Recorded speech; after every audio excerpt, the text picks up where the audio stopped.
Welcome to the Self-Help Coaching Podcast, where insights, attitudes, and methods for success get illuminated. Learn what leaders and change workers have done and are doing now to create magnificent futures.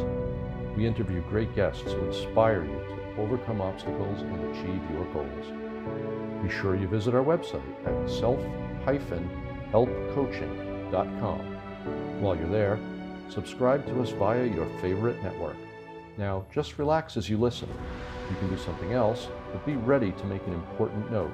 And let's get started. The title of this interview is Tackling Trauma Once and for All. And my guest is Leah Vaughn. So we'll be talking about first let me tell you about what Leah does. She is a trauma coach. And that's not to say she teaches you to have trauma. She teaches you to recover from trauma, right? It's a funny thing. You know who Richard Bandler is, Leah? I don't. Right. He's one of the co-founders of Neuro-Linguistic Programming. I'm a NLP. I'm a NLP practitioner, and he's something of a genius. And he's a linguist. I certainly am a linguist as well. Language is critically important. And he would make jokes about things like, a stress coach. Are they teaching you to have stress? In a person's subconscious mind, they may think that. Now, and I'm making a bit light of it, but absolutely, to be brief, we don't talk, the proper title of Leah is a trauma recovery coach, I would say. But to keep it short, we just say trauma coach. Trauma coach, that's right. So she is a trauma coach, and she thinks it's very important to keep the narrative alive about coping, survival, healing, and thriving in life. So we'll be talking about trauma healing as well as mindset and mindfulness. Now, about Leah, she's 42 years old, which is a spring chicken. I'm 57, and it's a great age to be, both. And she's a master certified life coach for over 10 years. She specializes in trauma healing and mindfulness. She is a survivor herself, and her focus is on helping those who struggle to cope with trauma in their lives, and also learn personalized methods and techniques that help them to heal and thrive. That's a wonderful, I love what you're about. This is going to be a great conversation, Leah. Yes. Welcome. Thank you so much. Thank you so much for having me, Tony. I really appreciate it. I love what you do as well. It's important to just get out there and get the word out there and encourage people to, change their lives and get their shit together and keep it moving, so I'm with it. Look, Leah already used a foul word, which is great. I love it. She just, by the way, audience, she just left relatively recently, New York, though she's from Northern California or Central California, for Florida. And we were talking about half my family is down there now. But she's got that New York in her, even though she's from California originally. I just detected it just that moment. I love our profession, coaching, the healing arts, Yes. I could have been a therapist because I love psychology so much. I always was intermittent. Should I go to school and get a degree in psychology and become a therapist? And I went back and forth for years, up until I said to myself, I'm not going to go back and forth this anymore. I'm going to make a decision, one or the other. And I decided, because I was a life coach, and it was one of the most rewarding things, especially when people got their juice and you got that resolution, and you got them from dysfunctional to functional, or help them get over that hurdle towards that goal. It was just one of the greatest things. Yeah. But, but coaching is just, and I'm the head of I don't do that anymore. I'm the head of a technological coaching company, because I think I can help a lot more people using technology. Absolutely. This app official I have is going to revolutionize self-help, going to usher in a success revolution. Blah, blah, blah. Enough self-aggrandizing. That said, coaches who help people, especially people deal with, I call it outright dysfunction, or maybe just difficulties, go from dysfunctional to functional, help them go from difficulty to coping, is a word you use, or dealing, right? Or living life in a way that they imagine is better. It's so rewarding for us coaches. Never mind the people we help. It is. And you're so right about that. I mean, that's one of, some days especially a trauma trauma healing, trauma recovery coach, they're heavy days. I mean, there are days that I just have back to back to back coaching sessions, and I am ready to just kind of like throw in the towel at the end of the day. And then I have to figure out how to decompress and everything else. But then there are days when I see the rewards that my clients are reaping from the hard work that they do. And I will say 90% of the clients that I work with are women who have mental health issues as well. A lot of them suffer from anxiety, PTSD, depression, OCD, and a plethora of other things. And that is just, it can be really intense, you know, and so to see them turn corners in their treatment with me is amazing. That's rewarding in and of itself. I mean, that's just what makes it so worth it. Now, especially in your field, which is trauma, you know, one of the things I was very good at is not over empathizing with a client, because it's emotionally exhausting. And, Yes. and if you don't do it well enough, you actually get sick yourself. Yeah. You know, I mean, because, emotional lack of emotional well-being can easily lead to physical Yes. stuff. Very easily. Absolutely. And there's a lot of, psychosomatic stuff, diseases. But as a coach, I couldn't help but care for my clients, especially because the more you get to know them, the more you realize they're human. It's obviously we're all human, but when you get to know a real person, unless there's something wrong with you, then the more you should like them. And and sometimes I would be emotionally drained, because especially dealing with the rougher stuff, and I'm like, and in my mind, I'm like, how come they're not getting this? Because sometimes, usually with trauma, it's so, the hurt is so deep. Oh, absolutely. Getting them to the point of healing, or the part where they can even, operate on a level that is where the trauma is not doing the dictation, it can be extremely difficult.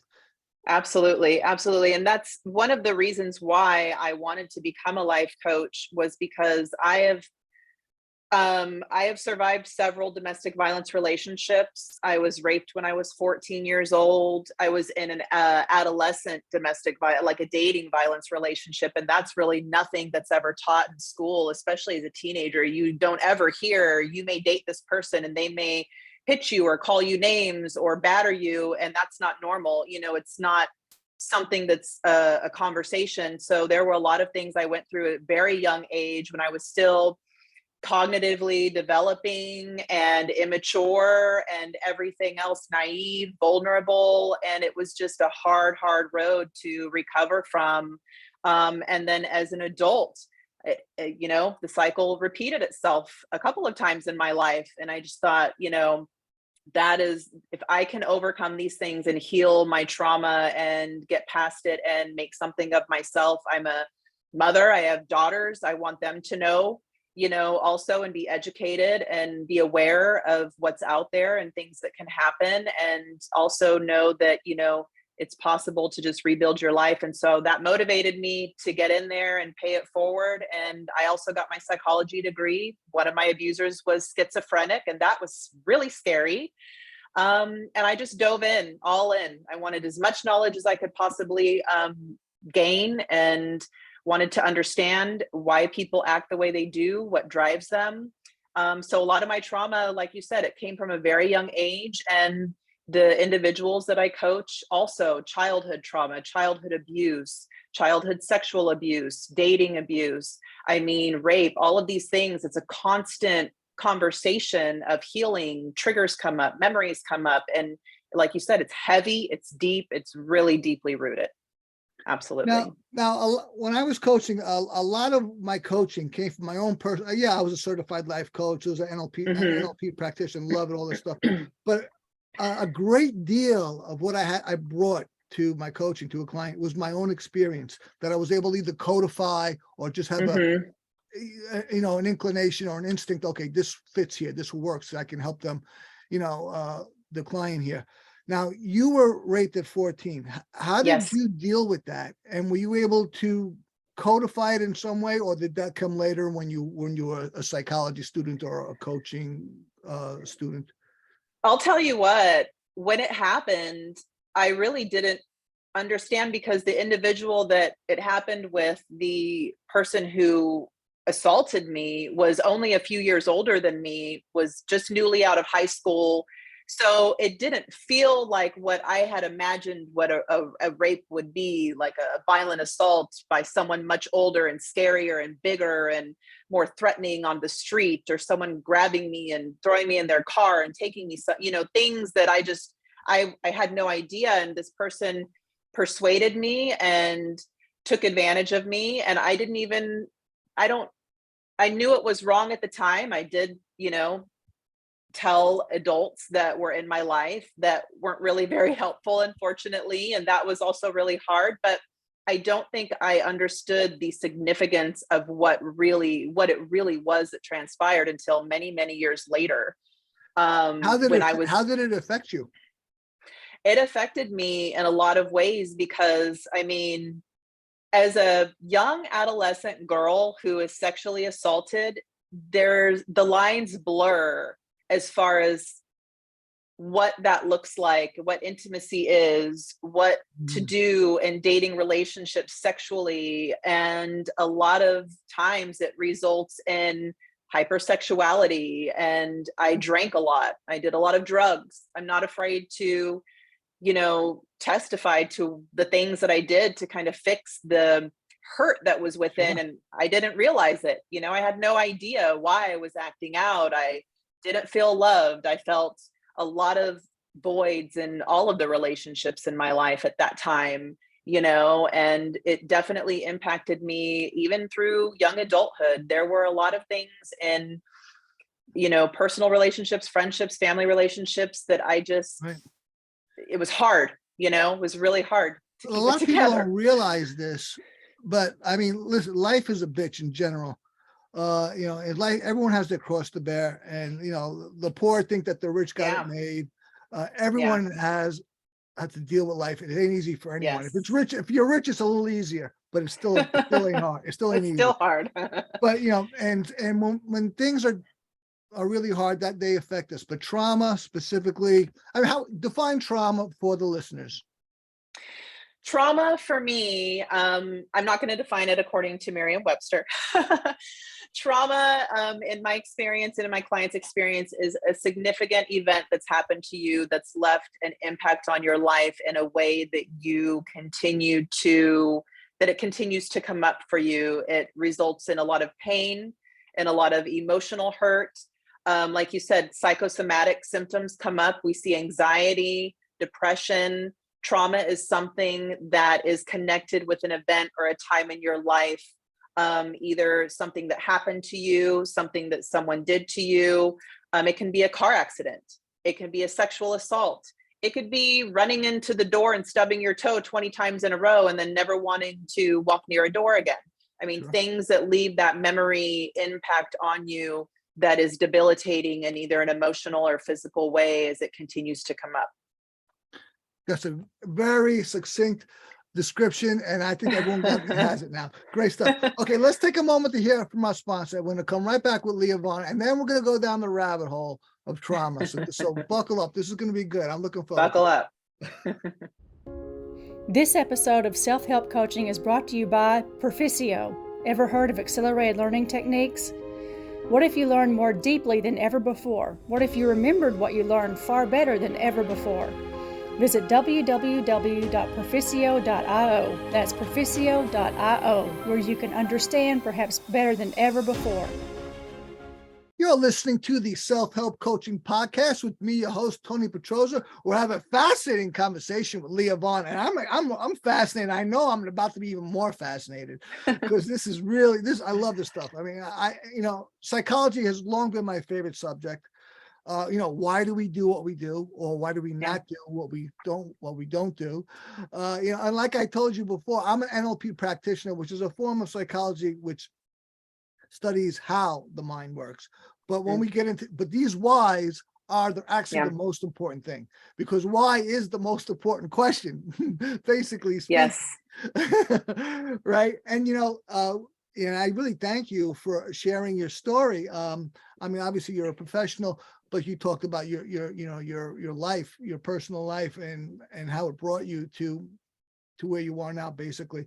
I'm a recovered drug addict, and my trauma, which it may not seem like trauma, was, I can attribute my addiction. I can put my finger on it. It was the day my father left home. Just a simple separation was like the divorce. Yeah. And that was my trauma. And I had to come to a point where I would forgive my father. And of course, I don't blame him at all today, but I'm saying that is trauma. So trauma may not seem like trauma to others, but it doesn't matter what it seems like to you. What's the effect on the person? Because that's everything. And to Absolutely, that little 10-year-old boy in Bensonhurst, Brooklyn, the world collapsed. And I had to, and I had a great sadness for years, and that sadness became a rage, and which is quite common. Absolutely. And I raged at the world, and and I had years of addiction, and now I'm clean and sober for many years now, and but Good that for you. was it. And so so a trauma could be a sexual assault, and there's a lot of contention between the genders today, and I think that each has their advantages and disadvantages, the two different genders, right? But women are a lot more vulnerable than men to sexual assault, okay, to say the least. And that means they have to deal with that a lot more than men do. I'm obviously in general, because I never worried about that, basically, and then I never had to get over it. But if any woman that it happens to, the younger the worse, they've got to get over it. Yes. Or get through it is better description. Get through it, And if they don't, it'll be there. That pain, that neurology will light up every time something triggers it. And we're going to get into that stuff, trigger and neurology. Okay, so let me ask my first question, basically. Is there an increased inability to cope with trauma in today's modern society? My answer to that is absolutely yes, there is. I totally concur, just from my point of view. Let's Especially, wrap it up. No. And we see it. I think we really see it on social media, which has replaced. Yes. This is now the main form of communication, replacing normal communication. Absolutely. So, in my professional opinion, the world around us, like you said, is it's technology, it's modern. It's a lot of things that are no longer tangible. It's not even face-to-face interaction anymore. I have teenage daughters, and my youngest is 15 and a half years old, and trying to convince her to go out and socialize and invite friends to go do things, in any environment is intimidating, but there's a want to spend all of these hours and time on social media, watching things, watching people, absorbing information that way. And it's just not, to me, it's not normal. No way. It's a poor replacement to reality. Absolutely. So the ability to cope, especially for our younger generations, is slim to none. There's no real accountability in managing emotions, managing interactions, or any of that. And so when things happen, Leah, let me interrupt you a moment. I don't mean any insult by this. I'm 57 years old. I'm an ex-paratrooper infantry. So I've been around. From my viewpoint, this younger generations are weaker than ever before. And if that sounds like defamation towards younger people, I'm sorry. That's my observation. They don't deal with things emotionally or in a healthy way, or go from dysfunctional to functional nearly as well as others. And like I said, I'm a veteran, and the amount of veterans that kill themselves today is unprecedented. Unprecedented. There was World War II in Vietnam. There's always a PTSD, and a suicide, post-war suicide, which is awful. Yeah. But it's worse than ever. Why? Yeah. I respect these soldiers. I think they're tougher than the norm, and yet these guys are killing themselves like crazy. So what the hell's going on?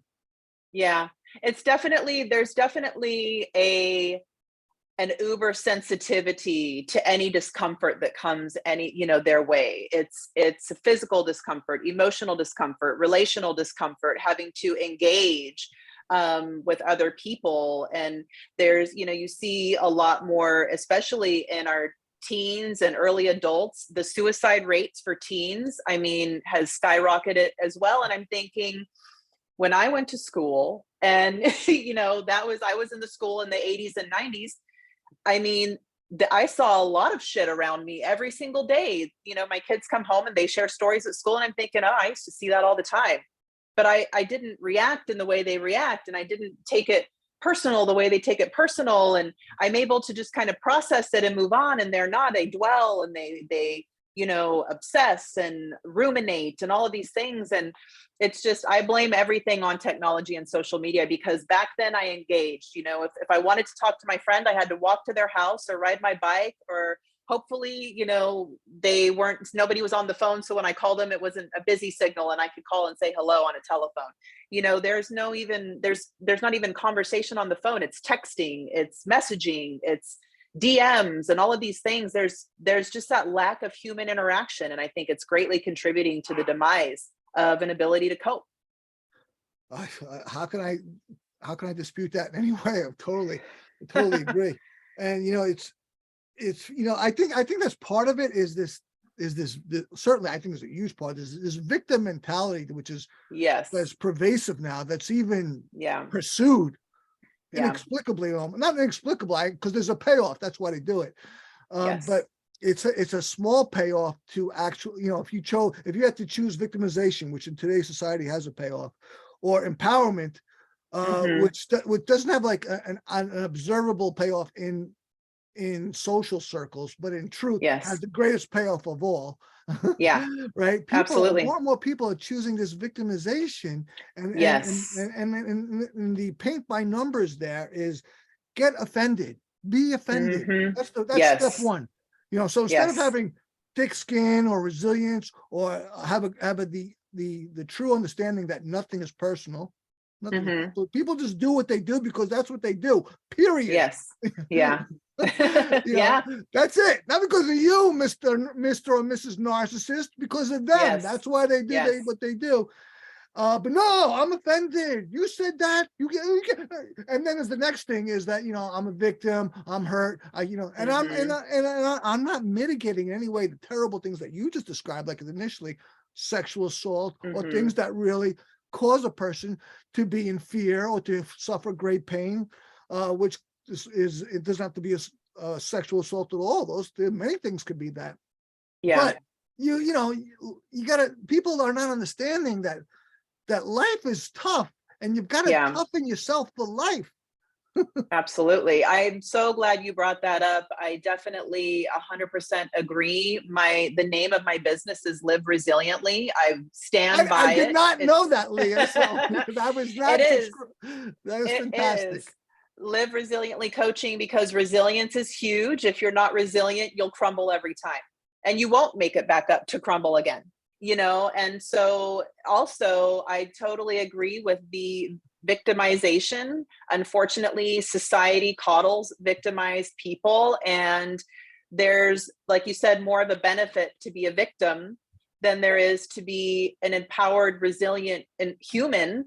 I've been through a lot of really tough situations. I know so many other people who have been through a lot of really tough situations who have made it through. When you dwell on being the victim, or like you said, when everything that comes your way that's hard, you take personal, and you feel like it's an attack on you, or it's something that was meant to, degrade you or put you down or knock you off your feet, then you're constantly going to be in that victimized mentality. And unfortunately, you will never heal. You'll never move forward. You won't even strengthen. You won't gain wisdom in a victimized mentality. And you can't live there. If you live there, you're going to,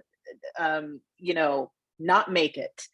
You know what I mean? And so I think it's really sad. I do have a couple of clients who struggle with that, victimization feels, it's like a cocoon of warmth that feels you feel comfortable there. It's this dark place that comforts you. When you're sad, it's easier to say, I'm a victim, I'm depressed, I want to withdraw, nobody likes me, the world hates me, everything's against me. It's easier to fall into that place than it is to fight and say, nope, I'm going to handle this shit, and I'm going to get through this, and I'm going to do what I have to do. I'm going to strengthen myself, I'm going to do the work, and I'm going to push through to the other end. So when someone comes to you, Leah, and and you see that a part of their problem is victimization, I imagine that's something that you work on with the client. Absolutely. Part of being a trauma coach is sometimes having really hard conversations, obviously in a way that is receptive on the other end. I don't want to offend anybody. I don't want to minimize anybody's experience or feelings, but at the same time, it's my job as someone on the outside to identify the problems on the inside. And if I'm not doing that, I'm doing my clients a disservice, and I should certainly not be their life coach. Absolutely. So I think I'm the greatest proponent of personal development, personal development, like I said, I have a tech coaching company, and my app's going to revolutionize self-help, but I make it, and personal development is a term that's often used. Personal development can be just the self, or it can be with another. And in terms of coaching, there's not many people in self-help, and even less people that see coaches incredibly, but that's where, that there's more and more all the time.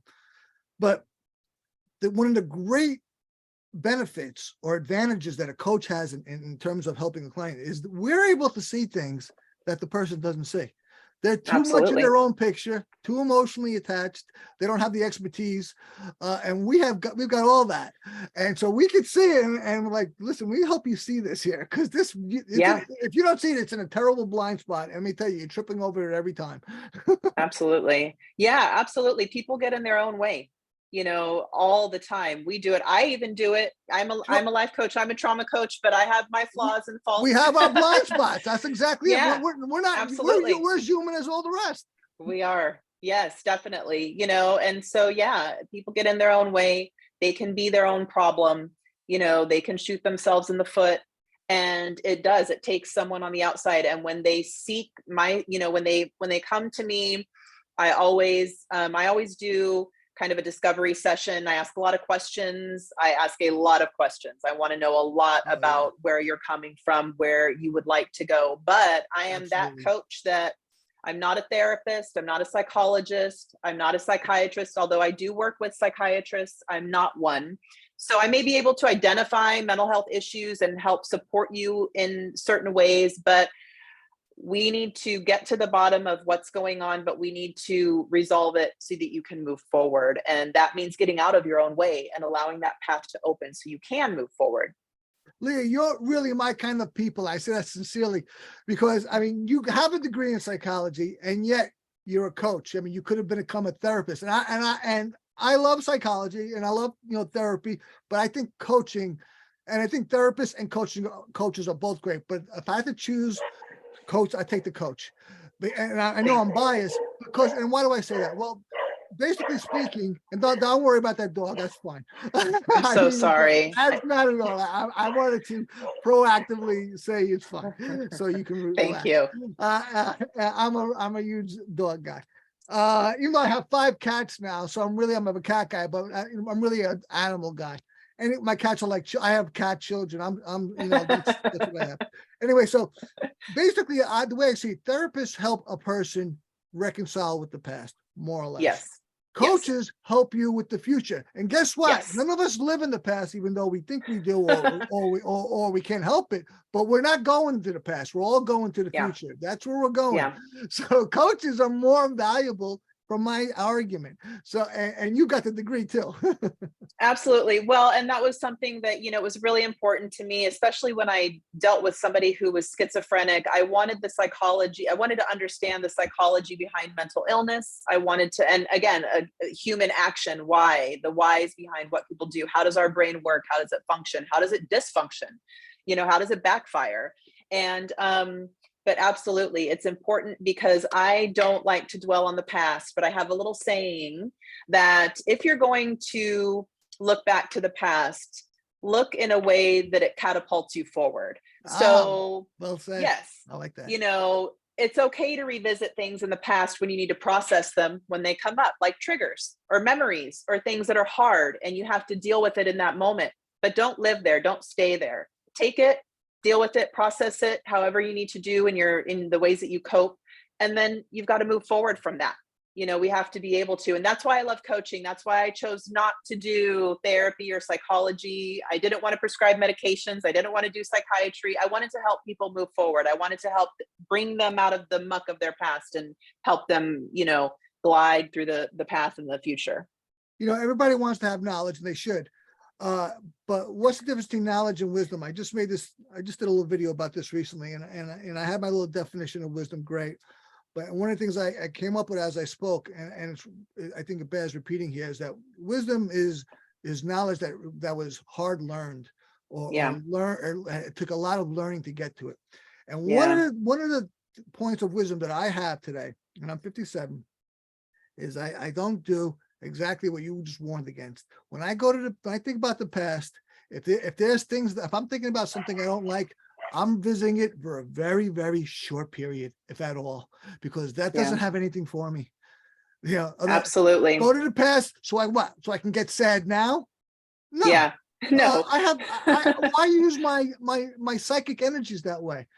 How about I go to the past so I can feel glad now? Isn't that a better choice? Yeah, absolutely. I mean, we have good memories too, happy memories and things that we associate with, you know, things from my childhood that I love, that make me feel good on the inside and fuzzy.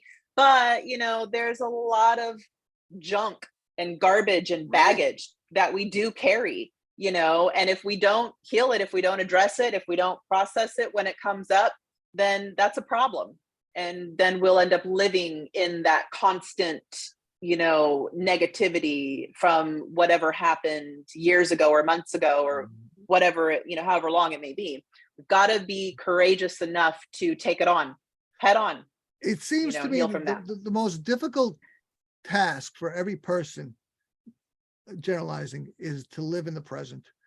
You know, we have the choice basically of the three, you know, past, present, or future. And the present is where it's at. It's the only time we have any power, but it's the most difficult. It's typically the most difficult thing to do. It is. I absolutely agree. It really is, especially if there's something in the present that's uncomfortable.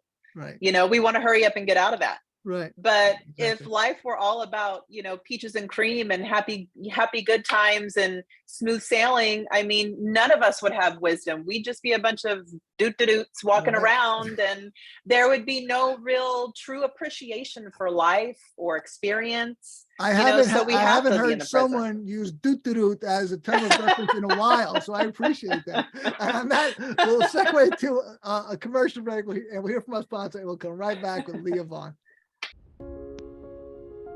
This episode of Self-Help Coaching is brought to you by Proficio.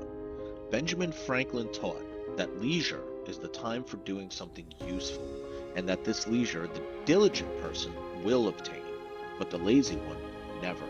Visit www.perficio.io, that's PERFICIO.io, where you can transform your idea of leisure to make it actually add to your life. You're listening to the Self-Help Coaching Podcast with me, your host, Tony Petrozza. We're having a fantastic discussion with Leah Vaughn. And I know that mathematically, formulaically, because we're waiting to the interview, and I've only asked her one of my written questions so far. and we're way into it. And that tells me everything. That tells me that the conversation is that organic and is that natural. And I think it's packed with value for people. All right, let me get to my next question. Okay, what are different traumas that most people experience? So you already talked about a few, but cover the question succinctly without getting too laborious. Absolutely. So a lot of the time when we think trauma, especially in today's society now, trauma is associated with everything. You hear it all the time. Oh my God. It's an overly used word, in my opinion, which kind of drowns it out. So I think words are more than ever are misused today. Yes, absolutely. I totally agree. Completely agree with you. So with trauma, it can be anything. There's emotional trauma, physical trauma. Someone can have both. So you may be in a really devastating car accident and have to go through rehabilitation to gain, the ability to walk or talk or, have reconstructive surgery and things like that. That's a physical trauma that very well likely could relate in or result in an emotional trauma, a fear of riding in a car, a fear of going on the highway, a fear of walking down the road. Those things happen. Trauma can be anything from just a fear in general, fear of snakes. People who are afraid of snakes don't necessarily want to walk in the woods at night. Again, like I said, you could stub your toe too many times on a door and be afraid to walk through a doorway because, it may happen again. Or, there's animals, there's all sorts of different traumas. Traumas are often related to a lot of fear-based feelings that are coming from something that's happened or something that you may just be really afraid of that has created a trauma response in you. But it can be anything. I don't think that trauma should always be related to sexual trauma or domestic violence or assault and things like that. Trauma is so many things It's for subjective. so many people. It's subjective. It is If you completely. basically, I think it's basically got a fear threshold. If you're Yes. fearful enough, it's Yes. traumatic.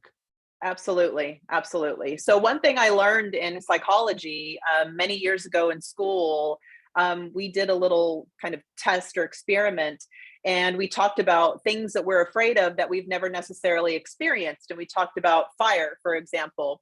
I don't need to know that fire will burn me and fire is hot by touching it. I've seen enough around me and learned enough in my environment to know that I don't want to walk through fire. I don't want to walk barefoot on flaming hot coals or in a burning forest. I know that it's dangerous. I know that it will hurt me. I know that there's a lot of bad things that come with fire. For some people, that may result in a traumatic response because they're so afraid. If they go down the road and there's a grass fire, they may tense up. They may not be able to drive their car. They may have to pull over. They may have an anxiety attack, panic attack. So trauma can be things that you haven't even directly experienced, or, it's just there's so many ways that trauma manifests itself and that trauma is created in a person's life. And so absolutely, it's a broad spectrum. And why is coping so difficult to do? Coping with trauma. Coping is difficult because it's hard to face what we're afraid of. It's hard to face it head on, to deal with it. It's hard to sit with really difficult emotions, with really difficult memories. Even now today, some of the things that I've been through happened decades ago. But if I'm having a conversation with somebody, there have been times that memories come flooding back that I totally forgot about. And I just have to, sit and process it because it's, whoa, I went through that. Okay, that's heavy. I wasn't expecting that right now. We have to sit with how we feel. We cannot run from it. So they're uncomfortable. Absolutely uncomfortable. Yeah. So yeah. I mean, is the only choice to get into the discomfort or not? Or is there other nuances there? That is one of the main choices, which is definitely the hardest, is when things come up, to sit with it, to process it, to know how to handle it and work through it. But there are also other things. There are all sorts of different ways to cope. I'm big on what are called anchors. Anchors are tangible objects that people can carry around. It could be a shiny rock that you stick in your pocket, or a piece of string that you can kind of thread through your fingers. It can be all sorts of things, a pen that you can click, whatever is best for you when you feel a traumatic memory or a trigger coming up.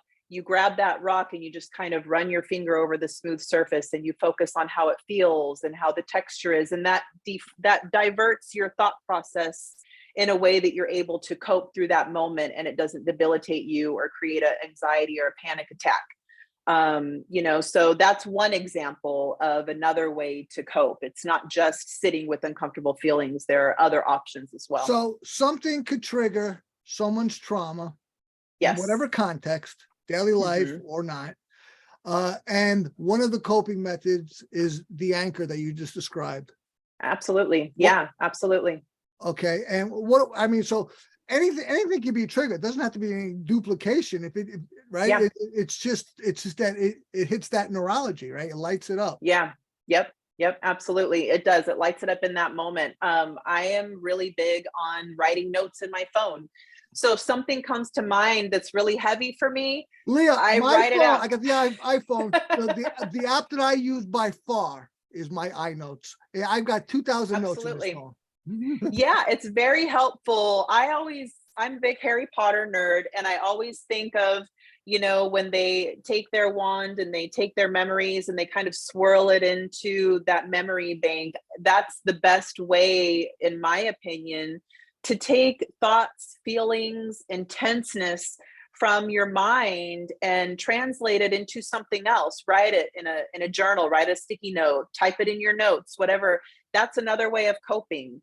Going for a walk. I personally sit in silence. When there's a lot of noise around me all day, I talk a lot to clients and patients and all sorts of other people on the phone. I hear a lot of things. I listen to a lot of things. When I feel really overwhelmed, I like to sit and I don't want to hear anything. I just want quiet.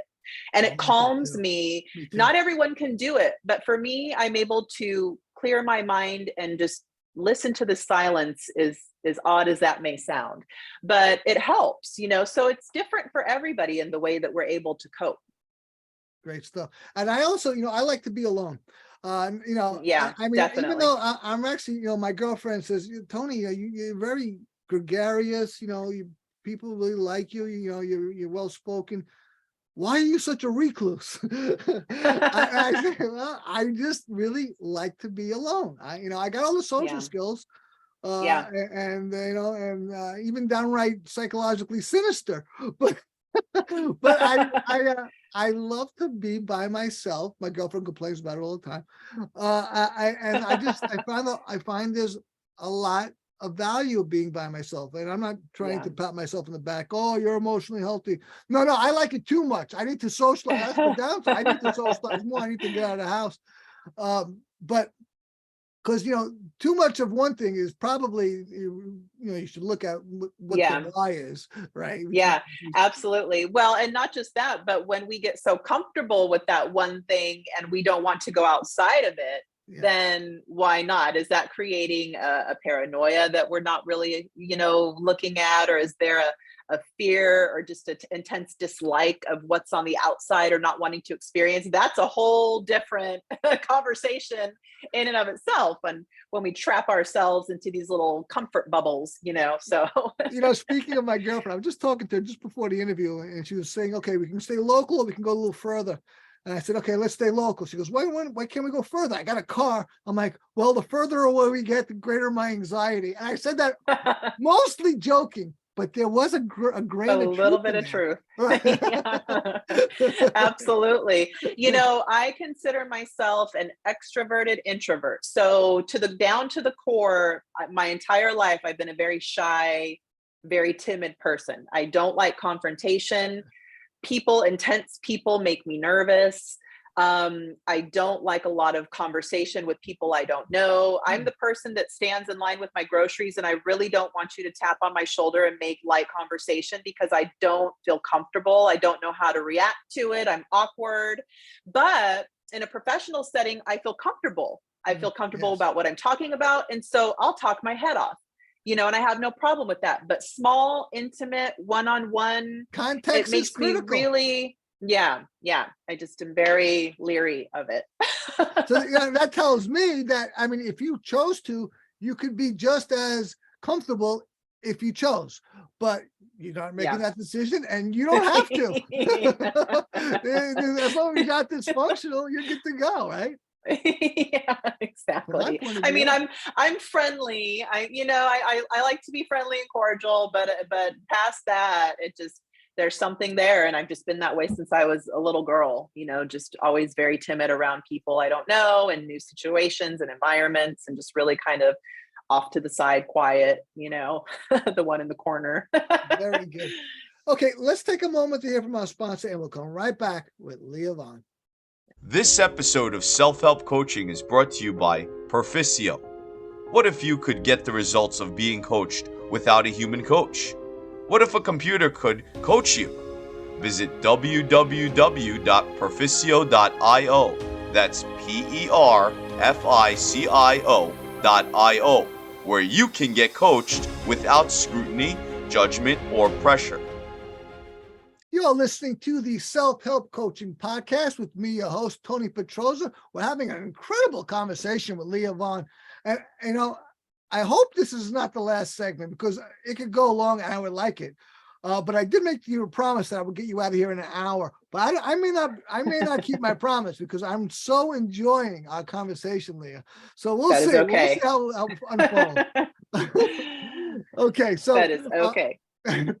Thank you. Okay. So what are some coping mechanisms that you found help to be most effective? Now, you already talked about anchors. What else? Mm-hmm.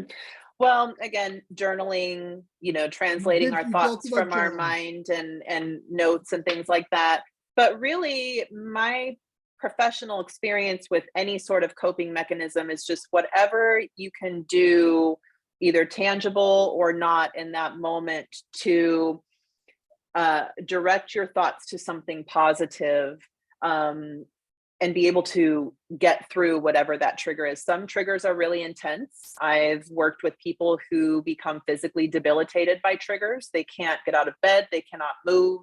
They cry, very often and aren't able to engage kind of with their day-to-day life or relationships when they're triggered.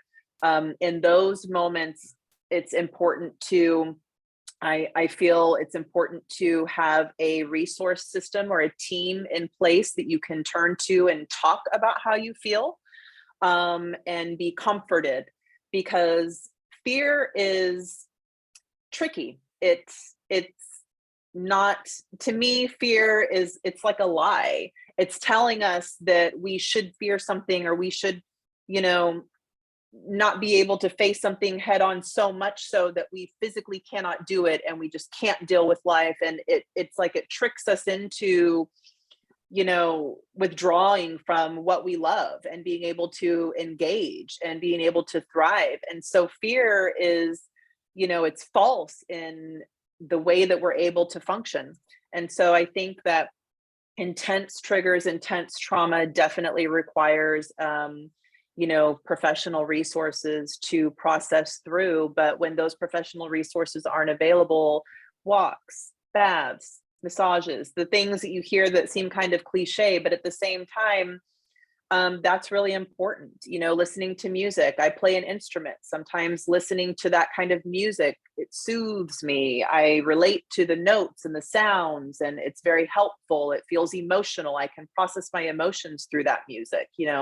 It's different for everybody. And certainly, being able to tap into, maybe it's just nuzzling into your fluffy pillow and feeling the feathers and squishing your fingers into that softness. I mean, whatever, it feels good. It seems to me when you do your trauma coaching, you're there, you're an expert witness, you're an expert guide, you know what you're doing, you know what to look for. You get to a person, to a place of healing or wherewithal, and I'm sure that the progress is incremental, but you give them tools to take with them. Oh yeah. And I mentioned at the outset when I introduced you, and among them are mindfulness and mindset. Yes. Why don't you talk about that a bit? So I really dove into shifting mindset and mindfulness when I started to truly learn what trauma looked like for people. And this is where the conversation of that victimized mentality comes into play. When you're able to catch yourself sinking into that darkness or to that depth of victimization, you're being mindful of that. That's something you're learning about yourself. That's something that you're learning you need to change and shift about yourself. So that's when you apply thought processes, you apply different techniques to shift your thoughts to a different direction. And the more that we do that, we exercise our brain and we train our brain to literally start shifting into that direction. And before we know it, we're not sinking into that abyss of victimization anymore. We're able to cope with our thoughts in a different way, that we push through them automatically. And then it's like, oh my gosh, I'm doing it, And so we just have to retrain our brain. And that's what mindfulness and mindset, shifting mindset is all about. It's a lot. That's one thing I like about psychology and working with psychiatrists is CBT therapy, DBT therapy, these things that are meant to retrain us cognitively and retrain our thought processes and the way that we process things and the way that we manifest those things in our lives through our thoughts. It's really important to be able to be self-aware, and you don't get self-awareness without being mindful of who you are and mindful of how you process and how you engage the things that you've been through and that you do. Wow, there was a whole bunch of value there for someone who suffers from trauma. Now let's turn it around. What about the person who deals with the person with trauma or is an interaction? What are things to say or not to say to someone who has experienced trauma? That's a really important and insightful question, because it's hard to know. I think that the most valuable question, I certainly would suggest anyone who has a friend or a loved one or comes into contact with someone who's had a traumatic experience, is to just get to know their need. A lot of the times we think, well, if I go give them a hug, it'll make them feel better. If I go tell them it'll be okay, they'll feel like it'll be okay, because that makes us feel like it'll be okay for them. But it's not about us, right? It's about the person experiencing the trauma. So it's important to ask, what can I do for you? Is there anything that you need from me? Or do you just need me to be present right now and silent with you and sit here? I can do that. Do you need me to call you or text you and check up on you every so often to make sure that, you got out of bed and took a shower? I can do that. Do you want to open up and share how you're feeling? I'll listen. Do you want to go get coffee? I'll take you. Those are things that we need to learn what the person's needs are. So the answer is ask. Right? Ask, absolutely. Ask questions. Answer. Okay. Yep. Ask Very to good. find out. Absolutely. Leah, you have been a most wonderful guest. I think you have offered so much value to people, if not sufferers, people who are interested and not even interested, because this is a ubiquitous situation. This is a universal thing. Just because you haven't had the trauma that Leah suffered at 14, which is actually far more common than it should be. The truth is that, a lot of the stuff we talk about, it doesn't even have to be trauma, to use that word. Maybe it's just something that is an issue for us that is pervasive, right? Yeah. And that is repetitive. It's the same sort of thing. Yes. The stuff that you did, maybe in a smaller way. So I really appreciate everything that you shared, and great pleasure meeting with you. I understand. How does someone get a hold of you? And I understand that you also have a special offer for the audience. Absolutely. Well, I am very easy to get a hold of. I am on social media, although I'm doing some rebranding, so I'm not as active on social media as other people are. But again, I'm from the old school. Social media is not a huge thing for me, So you really walk the walk. I mean, you were warning us about it at the outset, but you really walk the walk. Excellent. I'm a total hypocrite. I'm on Instagram at Live Resiliently. I'm on Facebook at Live Resiliently Coaching. I have a website, liveresilientlycoaching.com. I have an email, lifecoach7980@gmail.com. And I have a phone number. You can reach me via text or voicemail, phone call at 646-455-3052. You have a special offer, and people can go to your website to get that offer. Why don't you talk about that offer? So I would like to offer the first 5 individuals who are listening to this podcast that reach out to me via my website and mention the Tony Petrozza podcast. I will offer a preliminary consultation to gauge your need and our compatibility, as well as a free follow-up session up to at least an hour together to continue to talk and really discover what'll work best for you and see if we're a good fit. So certainly. Very generous of you. Thank you, Leah. And so that website Absolutely. is liveresilientlycoaching.com. She also gave you Correct. the other information previously, but I really recommend Leah, and because this woman knows what she's talking about, and she got a gentle hand. I really got that impression from you. So I think that you'd be in good hands. I really appreciate you coming on. Do you have any final remarks for the audience, Leah? I just want to encourage everybody to hang in there, out there. It's a difficult climate that we live in today, Tony, and you and I know that. Life is already hard. Life was hard before COVID. Life is hard after COVID. And there's so many other things going on. So just know that life is not, I do not believe we are intended to just suffer through life. I think we are intended to be happy and enjoy it and implement the things that we need to do to make that happen for ourselves. So certainly let's keep our heads up and live resiliently. I think it was John Wayne who said that life is hard. It's even harder if you're stupid.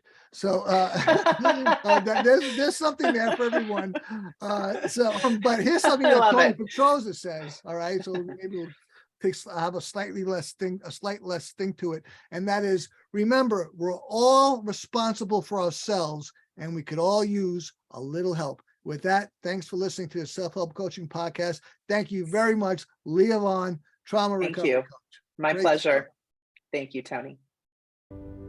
Thank you for tuning in to the Self-Help Coaching Podcast, where insights, attitudes, and methods for success get illuminated. Learn what leaders and change workers have done and are doing now to create magnificent futures. Remember to visit our website at self-helpcoaching.com and enjoy even more great episodes like this one. Again, while you're here, subscribe to us via your favorite network. We look forward to seeing you next time on the Self-Help Coaching Podcast.